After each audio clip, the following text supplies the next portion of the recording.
Dans les cercles religieux, la majorité des gens croient que le Seigneur reviendra en descendant sur les nuées.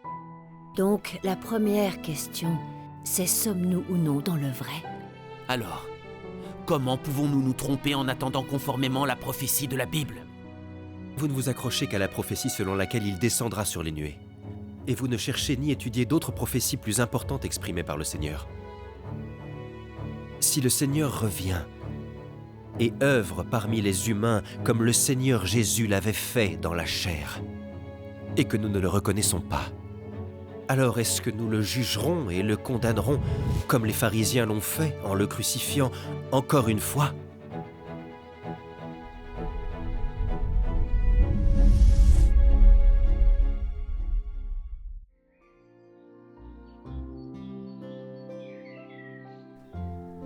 Oh, c'est là, bonjour. Bonjour, frère. Dieu soit loué. Permettez que je vous présente à tout le monde. Ils sont de l'église de Dieu Tout-Puissant, frère Li, frère Cheng et sœur Zhang. Sœur Fu est l'ancienne de notre église. Que Dieu soit loué. Vous êtes les bienvenus dans notre église. Je vous en prie, asseyez-vous. Bienvenue. Grâce soit rendue au Seigneur. Si nous vous avons invité, c'est pour en savoir plus sur l'œuvre de Dieu Tout-Puissant dans les derniers jours. Loué soit le Grâce Seigneur. soit rendue à Dieu. À vrai dire, nous avons entendu dire que l'Église de Dieu Tout-Puissant témoigne du retour du Seigneur Jésus. Et c'est lui, Dieu Tout-Puissant. C'est Tout à exact. fait. Il prononce des vérités et réalise son œuvre de jugement des derniers jours. Oui. Mais dans les cercles religieux, la majorité des gens croient que le Seigneur reviendra en descendant sur les nuées. C'est vrai, Oui. c'est vrai. C'est parce que le Seigneur Jésus a clairement dit « Alors, le signe du Fils de l'homme paraîtra dans le ciel, toutes les tribus de la terre se lamenteront, et elles verront le Fils de l'homme venant sur les nuées du ciel avec puissance et une grande gloire. » Amen. Le livre de l'Apocalypse a aussi prophétisé « Voici, il vient avec les nuées, et tout œil le verra, même ceux qui l'ont percé. Et toutes les tribus de la terre se lamenteront à cause de lui. » Amen. Je crois toujours que le Seigneur reviendra sur les nuées pour nous enlever directement dans le royaume des cieux. Nous rejetons l'hypothèse selon laquelle le Seigneur Jésus ne descendrait pas sur les nuées. C'est pour ça que nous n'avons jamais cherché à en savoir plus sur l'éclair oriental. C'est vrai. Vous dites que le Seigneur revient dans la chair et descend en secret. Mais personne ne sait rien à ce sujet. Quoi qu'il en soit, on ne peut pas remettre en question le retour du Seigneur sur les nuées. Amen. C'est pourquoi nous attendons que le Seigneur descende sur les nuées et apparaisse ouvertement pour nous enlever directement dans le royaume des cieux. Amen. C'est la vérité. Donc, la première question, c'est sommes-nous ou non dans le vrai? S'il vous plaît, dites-nous en plus. Avec Bien plaisir. Comment peut-on avoir tort, frères et sœurs? Notre point de vue ne peut pas être faux. C'est évident. Le Seigneur est fidèle à sa parole. Je suis convaincu qu'il descendra sur les nuées pour nous enlever dans le royaume des cieux. Amen. Bien que la Bible ait aussi prophétisé que le Seigneur viendrait comme un voleur. Et quelqu'un s'écrierait « L'époux vient à minuit ». C'est quelque chose qui ne mérite même pas qu'on en discute. C'est vrai. Car des faux Christ apparaîtront pour séduire les gens. Nous risquons de ne pas les reconnaître et d'être trompés. Par conséquent, je ne crois qu'au Seigneur Jésus qui descend sur les nuées. Amen. Lui ne peut être faux. Amen. Si ce n'est pas le Seigneur Jésus qui descend sur les nuées et emmène les croyants dans son royaume, on ne peut l'accepter. Ah oui, ça, non, en effet.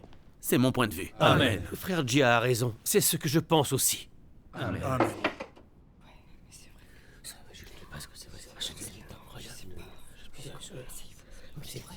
Frères et sœurs, dans l'attente que le Seigneur descende sur les nuées, nous ne devons pas nous reposer sur les notions et l'imagination des hommes. C'est vrai. Les pharisiens ont commis une énorme erreur dans l'attente de l'arrivée du Messie. Oui, c'est vrai.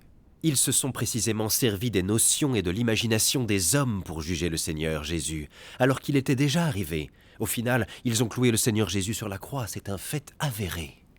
Oui. Est-ce qu'attendre l'arrivée du Seigneur est vraiment aussi simple que nous le pensons?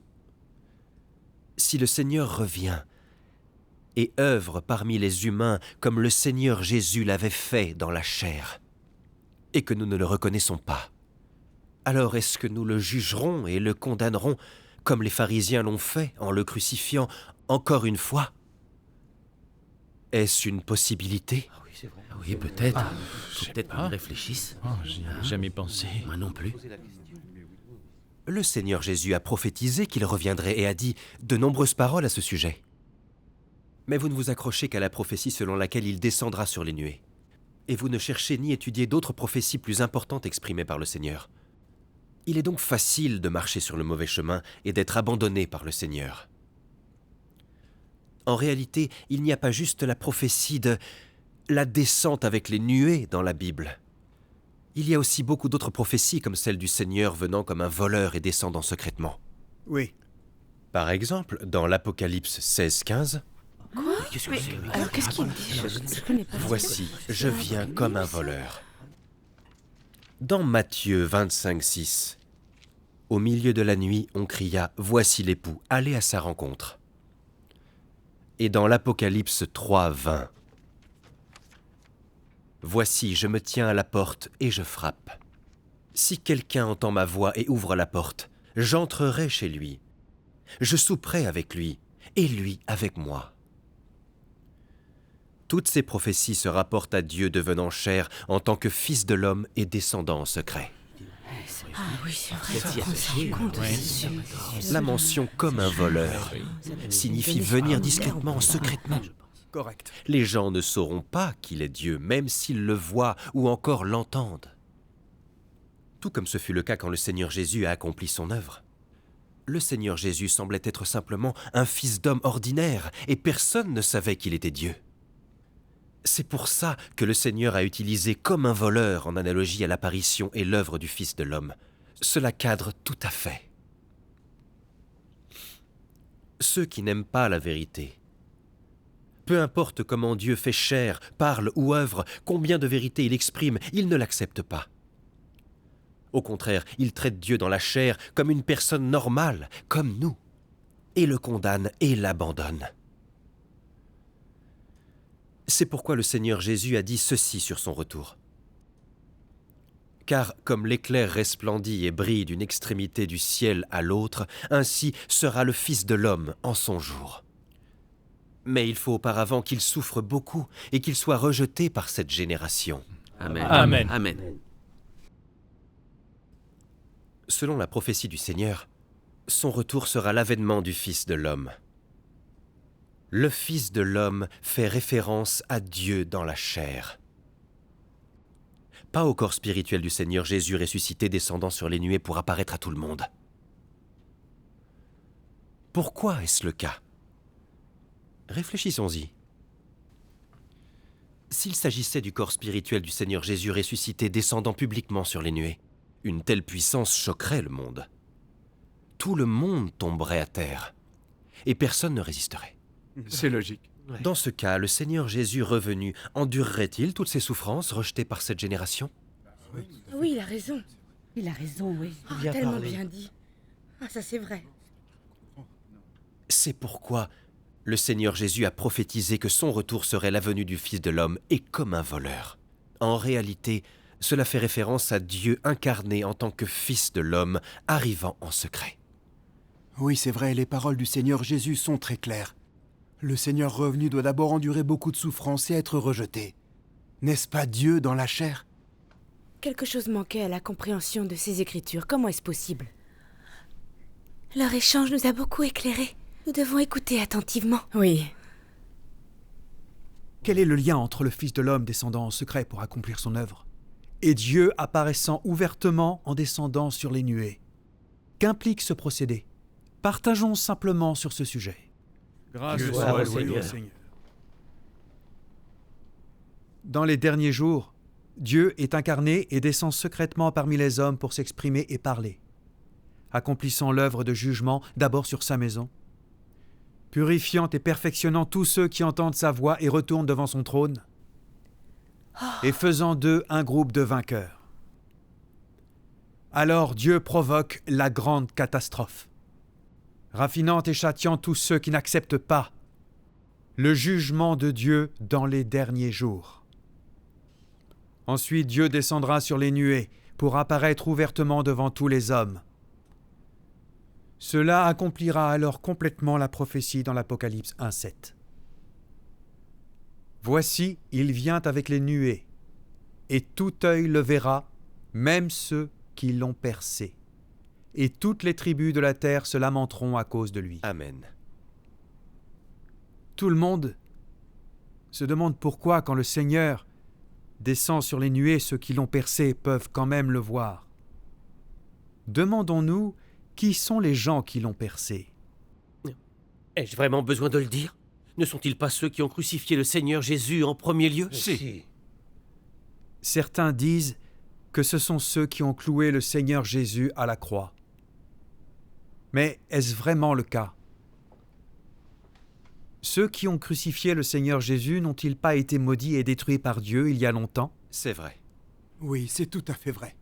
Il a raison, en effet. C'est vrai. En réalité, ceux qui l'ont percé sont ceux qui, pendant la période où Dieu incarné est descendu en secret dans les derniers jours pour œuvrer, ne cherchent pas la voie de Dieu, condamnent Dieu Tout-Puissant et lui résistent. C'est vrai. Ils verront alors que le Dieu Tout-Puissant à qui ils ont résisté et qu'ils ont condamné est précisément le Jésus Sauveur qu'ils ont amèrement attendu toutes ces années. Ils se frapperont la poitrine, pleureront et grinceront des dents, et ils ne pourront échapper au châtiment. Le livre de l'Apocalypse ne dit pas si de tels gens vivent ou meurent à la fin, donc il nous est impossible de le savoir. Dieu est le seul à savoir. Jusqu'à ce point, tout le monde devrait comprendre. Seuls les vierges sages qui entendent la voix de Dieu ont la possibilité d'accueillir le retour du Seigneur et d'être amenées devant le trône de Dieu pour participer au souper des noces de l'agneau et d'être rendues parfaites par Dieu en tant que vainqueurs. Cela accomplit la prophétie dans l'Apocalypse 14:4. Ce sont ceux qui ne sont pas souillés avec des femmes, car ils sont vierges. Ils suivent l'agneau partout où il va. Ils ont été rachetés d'entre les hommes comme des prémices pour Dieu et pour l'agneau. Amen. Loué soit notre Dieu. Dieu soit loué. Quant à ceux qui ne s'attachent qu'à la notion selon laquelle le Seigneur descendra sur les nuées, mais ne cherchent pas l'œuvre de Dieu des derniers jours, ils sont considérés comme les vierges folles. En particulier ceux qui résistent furieusement à Dieu Tout-Puissant et le condamnent. Ce sont les pharisiens et les antichrists dévoilés par l'œuvre de Dieu dans les derniers jours. Ce sont tous des gens qui ont recrucifié Dieu. Tous ces gens vont tomber dans les grandes catastrophes et recevoir un châtiment. Ce dont nous avons parlé, l'erreur qu'ont commis les gens qui ne reçoivent que le Seigneur qui descend sur les nuées, le type de gens qu'ils sont, quelle sera leur fin?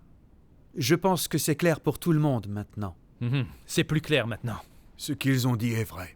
La plus grande clé pour recevoir le retour du Seigneur est d'écouter la voix de Dieu. C'est tout à fait exact. Nous avons négligé ce point. Oui. Ah oui. Nous sommes de vrais idiots. On dirait bien. Il semble que nous nous devons d'examiner l'œuvre de Dieu Tout-Puissant dans les derniers jours. Oui. Une fois que nous tombons dans la catastrophe, l'issue est inimaginable. C'est vrai. Personne ne peut être sûr de qui vivra ou mourra. Oui. Mais oui. Je crois que le renseignement est vraiment bon. Nous devrions nous dépêcher de l'étudier. Si nous n'écoutons toujours pas la voix de Dieu, alors nous allons vraiment tomber dans la catastrophe. Oui, nous ferions mieux d'écouter attentivement. Ils vont nous éclairer. Oui, c'est vrai. Vous avez dit que lorsque le Seigneur reviendra, il se fera d'abord chair et arrivera en secret. Et après avoir formé un groupe de vainqueurs, il descendra publiquement avec les nuées. Une telle interprétation a du sens. Mais pendant 2000 ans, la plupart des croyants ont tous attendu que le Seigneur descende avec les nuées. Oui, amen. Les pasteurs et anciens religieux le disent aussi souvent. Oui. Alors, comment pouvons-nous nous tromper en attendant conformément la prophétie de la Bible? Oui. Les pasteurs et anciens religieux sont tous des personnes qui servent le Seigneur. Oui. Ils attendent le retour du Seigneur comme ça. Je ne crois pas que le Seigneur revenu abandonnerait tous ces pasteurs et anciens religieux. Non, c'est impossible. C'est absolument impossible. Oui, nous devons écouter les pasteurs et les anciens. Amen. Les pasteurs et les anciens croient depuis plus longtemps et comprennent mieux la Bible. C'est vrai. Nous devons écouter ce qu'ils disent. Oui, amen.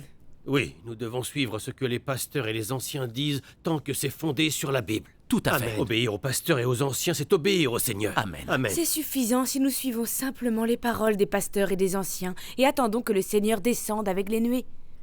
Le Seigneur est miséricordieux. Il ne nous abandonnera pas et mieux encore, il ne nous punira pas. Amen. Il ne nous abandonnera certainement pas. Sur quoi vous basez-vous pour proférer de telles paroles?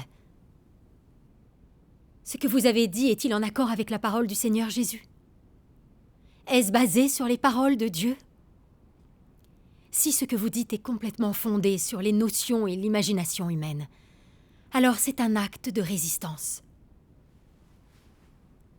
Voyons comment les pharisiens ont attendu l'arrivée du Messie et pourquoi ils ont cloué le Seigneur Jésus sur la croix. Au départ, les pharisiens juifs étaient pleins de conceptions erronées quand il s'agissait du Messie. Ils ont vu la prophétie biblique. Car un enfant nous est né, un fils nous est donné, et la domination reposera sur son épaule.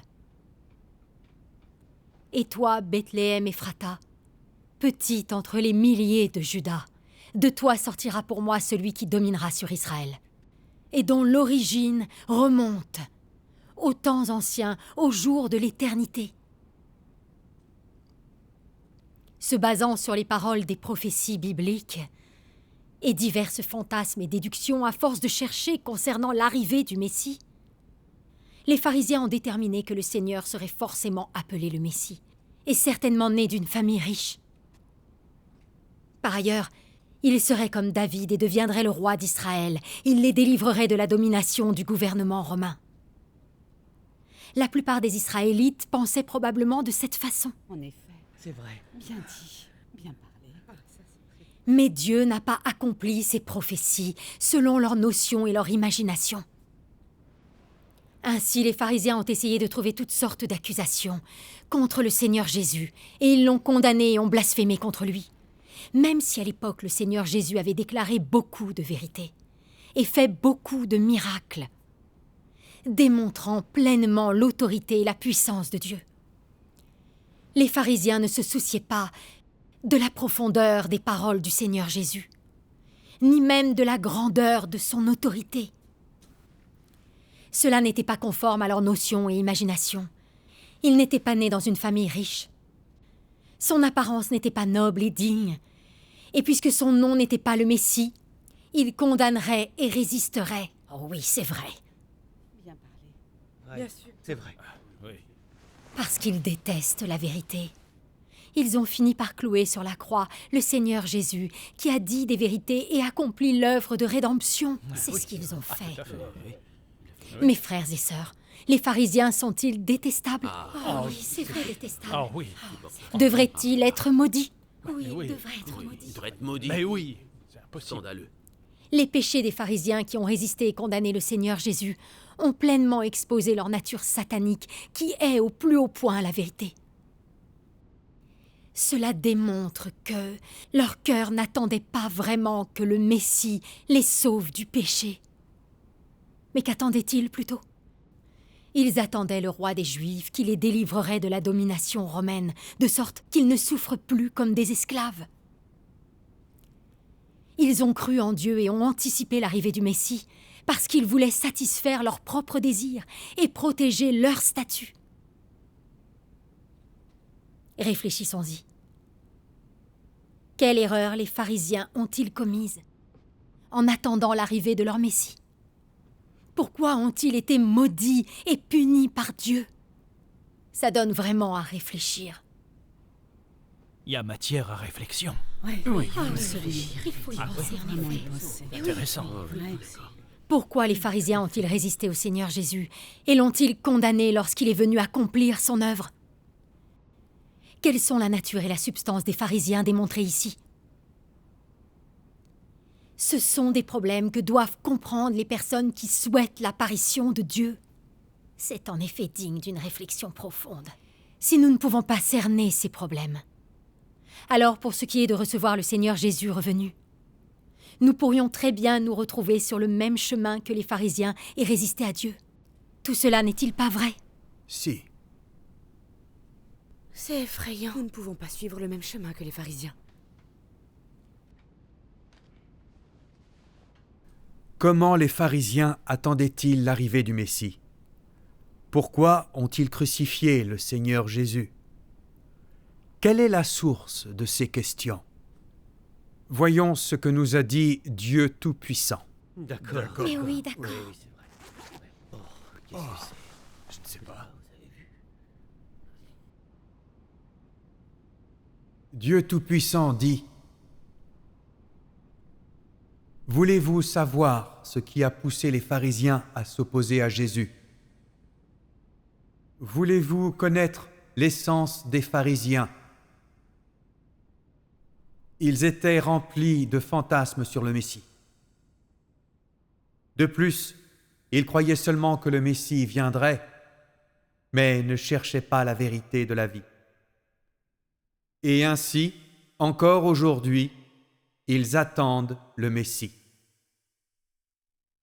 Car ils n'ont aucune connaissance de la voie de la vie et ne savent pas ce qu'est la voie de la vérité.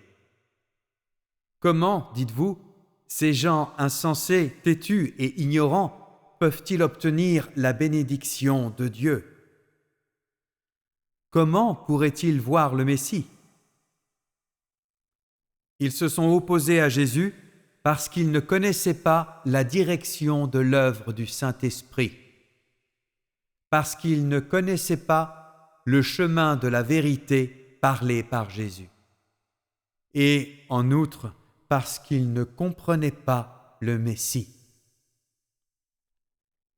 Et puisqu'ils n'avaient jamais vu le Messie et n'avaient jamais été en compagnie du Messie, ils ont commis l'erreur de rendre un hommage vide au nom du Messie, tout en s'opposant à l'essence du Messie par tous les moyens. Ces pharisiens étaient par essence très têtus, arrogants et n'obéissaient pas à la vérité.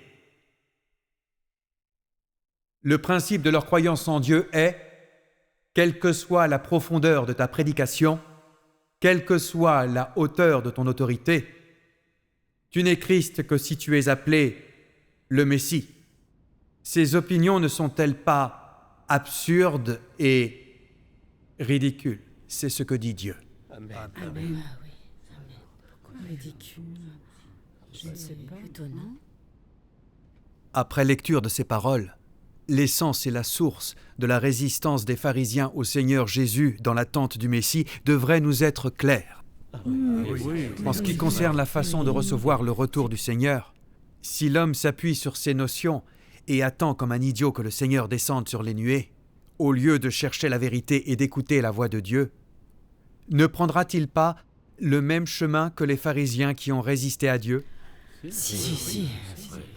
Bien sûr. Alors demandons-nous, qu'obtiendra l'homme? Il sera maudit et puni comme les pharisiens.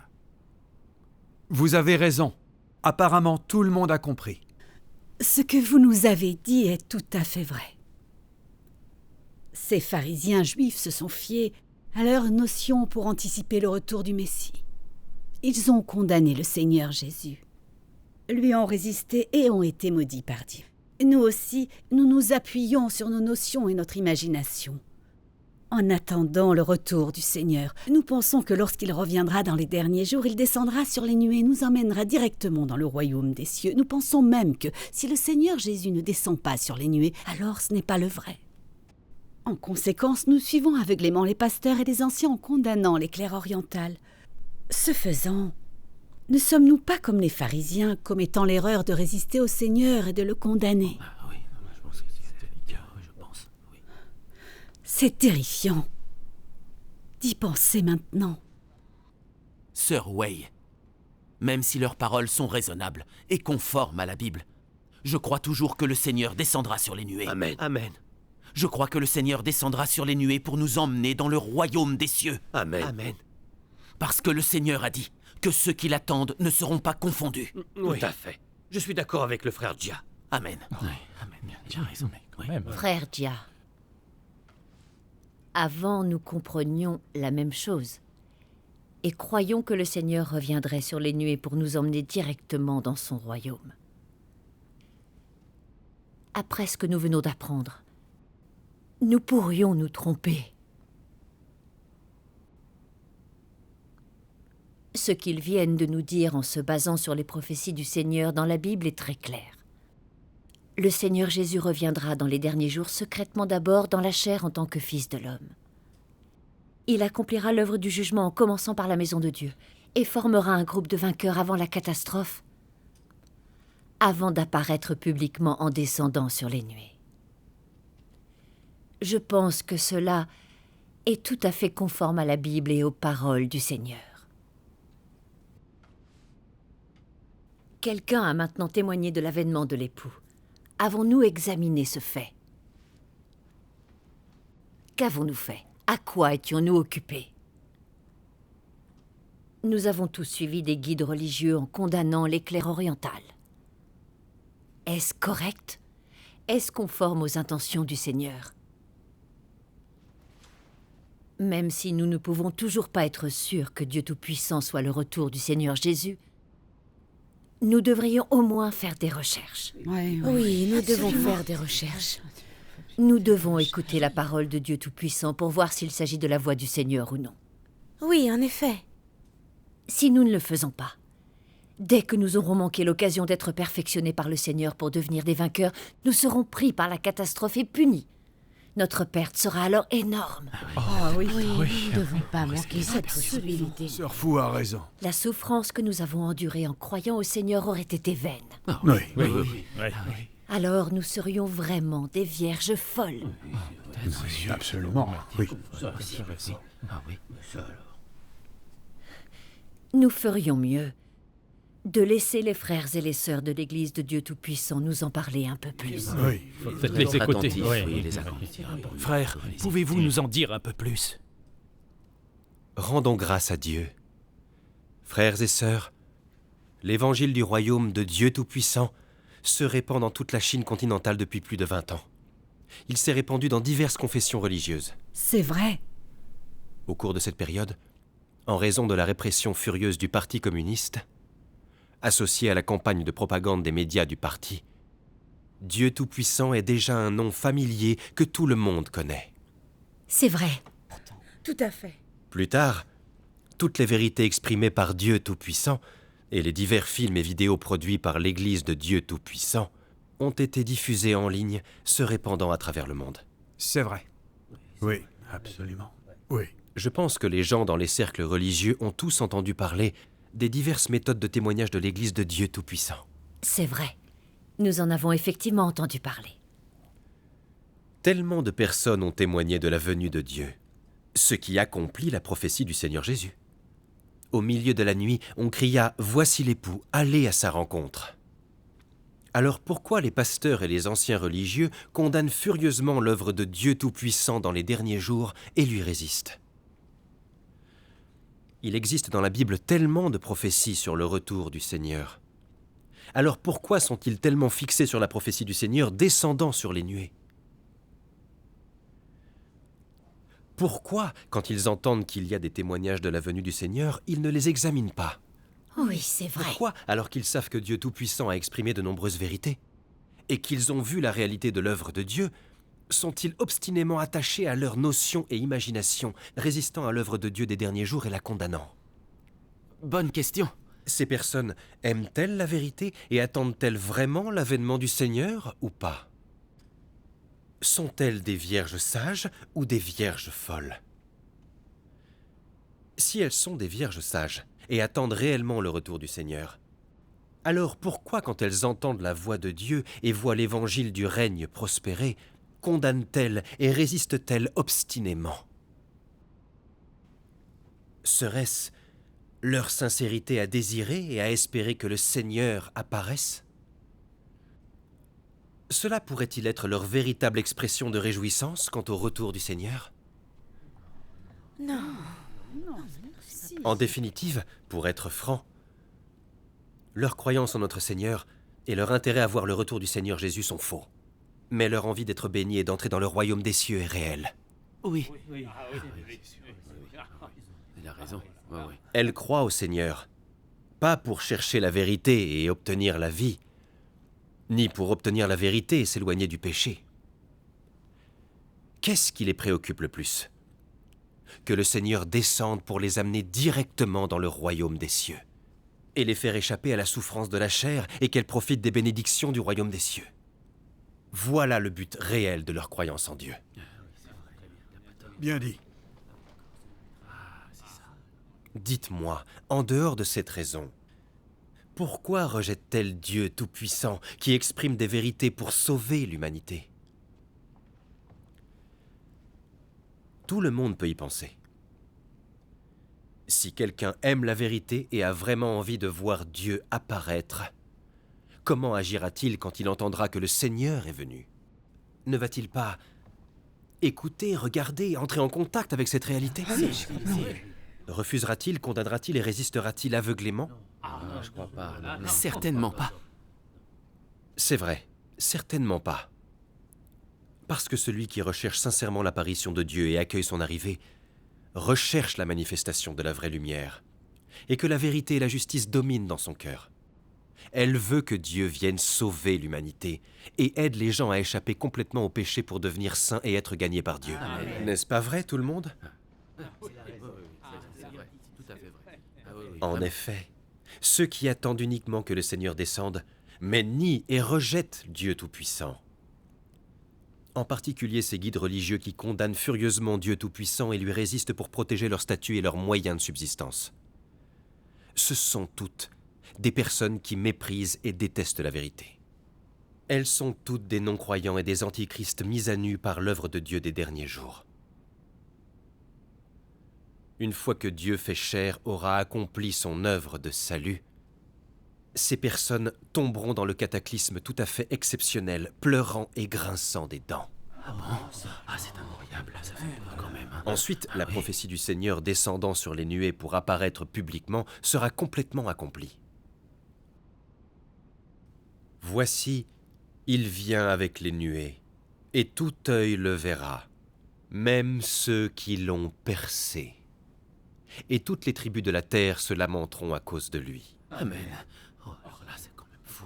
Ah oui, oui. Nous ne l'aurions pas su si nous n'avions pas écouté leur échange aujourd'hui. Ce qu'ils ont dit est vraiment édifiant. C'est difficile. Ah oui. Oui. Frères et sœurs, regardons ce que dit la parole de Dieu Tout-Puissant. D'accord. Oui. Il a raison. Ah oui. Dieu Tout-Puissant dit: les gens qui n'acceptent pas la vérité, mais attendent aveuglément l'arrivée de Jésus sur des nuées blanches, ils blasphémeront certainement contre le Saint-Esprit, et c'est l'espèce qui sera détruite. Vous aspirez seulement à recevoir la grâce de Jésus, et vous voulez simplement profiter du royaume bienheureux du ciel. Pourtant, vous n'avez jamais obéi aux paroles de Jésus. Et vous n'avez jamais reçu la vérité exprimée par Jésus quand il revient dans la chair. Qu'offrirez-vous en échange pour le fait que Jésus revient sur une nuée blanche? Est-ce la sincérité par laquelle vous commettez inlassablement des péchés et puis les avouez sans cesse? Qu'offrirez-vous en sacrifice à Jésus qui revient sur une nuée blanche? Est-ce les années de travail par lesquelles vous vous exaltez? Qu'offrirez-vous pour que Jésus qui revient ait confiance en vous? Est-ce votre nature arrogante qui n'obéit pas à la vérité?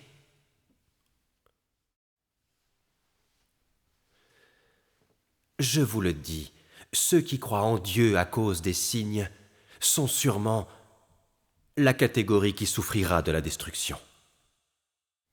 Ceux qui sont incapables d'accepter les paroles de Jésus qui est revenu dans la chair sont sûrement la lignée de l'enfer. Les descendants de l'archange, la catégorie qui sera soumise à la destruction éternelle. Beaucoup de gens ne se soucient peut-être pas de ce que je dis. Mais je veux toujours dire à chaque soi-disant saint qui suit Jésus que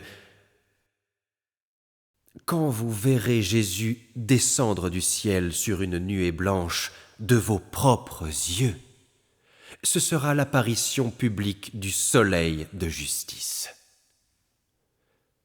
Peut-être que ce sera un moment de grande excitation pour toi. Mais tu dois savoir que le moment où tu verras la descente de Jésus du ciel est aussi le moment où tu descendras en enfer pour être puni. Il annoncera la fin du plan de gestion de Dieu. Et ce sera quand Dieu récompensera le bien et punira les méchants. Car le jugement de Dieu aura pris fin avant que l'homme ne voie des signes. Il n'y aura plus que l'expression de la vérité. Oh, Dieu soit loué. Oui. Dieu merci.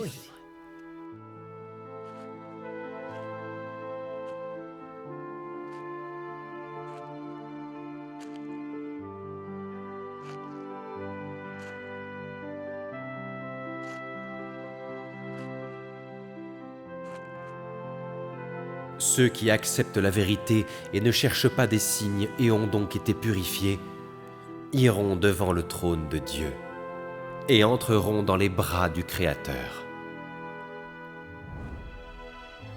Seuls ceux qui persistent à croire que le Jésus qui ne monte pas sur une nuée blanche est un faux Christ seront soumis à un châtiment éternel.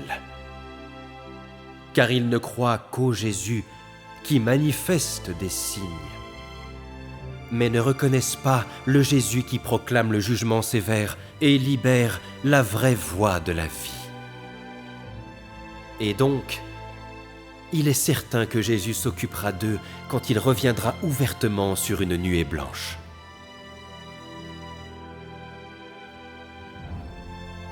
Ils sont trop têtus, trop confiants en eux-mêmes, trop arrogants.